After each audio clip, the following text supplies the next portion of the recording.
देश में कोरोना मुसीबत के बढ़ते मामलों के बीच अब हर क्षेत्र को गति दी जा रही है, जिसमें शिक्षा के क्षेत्र में होने वाले बदलाव भी शामिल हैं। जी हां, आज प्रधानमंत्री मोदी की अध्यक्षता में हुई केंद्रीय कैबिनेट की बैठक में भी कई अहम फैसले लिए गए, जिसमें सबसे ज्यादा चर्चा मानव संसाधन मंत्रालय के बदलाव को लेकर हुई, जिसका नाम बदलकर अब शिक्षा मंत्रालय कर दिया गया है। इसके साथ क्या है नई शिक्षा नीति में खास, इस रिपोर्ट में देखिए। देश में काफी वक्त से शिक्षा नीति में बदलाव की अटकलें लगाई जा रही थीं। आज जब केंद्रीय कैबिनेट की बैठक शुरू हुई तो सभी को उम्मीद थी कि नई शिक्षा नीति को मंजूरी दी जाएगी। हुआ भी ऐसा ही। केंद्रीय कैबिनेट ने नई शिक्षा नीति को हरी झंडी दे दी है। ये 1986 की शिक्षा नीति की जगह लेगी। इसके तहत देश की शिक्षा व्यवस्था में व्यापक बदलावों को लागू किया जाएगा। शिक्षा का अधिकार कानून के दायरे को व्यापक बढ़ाया गया है। अब 3 साल से 18 वर्ष के बच्चों को शिक्षा का अधिकार कानून के अंदर लाया जाएगा। अब कला, संगीत, शिल्प, खेल, योग, सामुदायिक सेवा जैसे सभी विषयों को भी पाठ्यक्रम में शामिल किया जाएगा।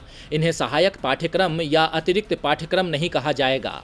नई शिक्षा नीति बच्चों में जीवन जीने के जरूरी कौशल और जरूरी क्षमताओं को विकसित किए जाने पर जोर देती है। उच्च शैक्षणिक संस्थानों में विश्व स्तरीय अनुसंधान और उच्च गुणवत्तापूर्ण पढ़ाई पर जोर दिया गया है। अब हायर एजुकेशन में वर्ल्ड क्लास रिसर्च पर फोकस किया जाएगा। अंडर ग्रेजुएट प्रोग्राम का ढांचा भी बदला जाएगा। अब कोर्स के दौरान कई कक्षा से निकलने या प्रवेश करने के कई विकल्प दिए जाएंगे। पाठ्यक्रम में भारतीय ज्ञान पद्धतियों को शामिल करने, राष्ट्रीय शिक्षा आयोग का गठन करने और प्राइवेट स्कूलों को मनमाने तरीके से फीस बढ़ाने से रोकने की सिफारिश की गई है। आयोग ने शिक्षकों के प्रशिक्षण में व्यापक सुधार के लिए शिक्षक प्रशिक्षण और सभी शिक्षा कार्यक्रमों को विश्वविद्यालयों या कॉलेजों के स्तर पर शामिल करने की सिफारिश की है। शिक्षा प्रणाली में बदलाव करते हुए उच्च गुणवत्ता और व्यापक शिक्षा तक सबकी पहुंच सुनिश्चित की गई है।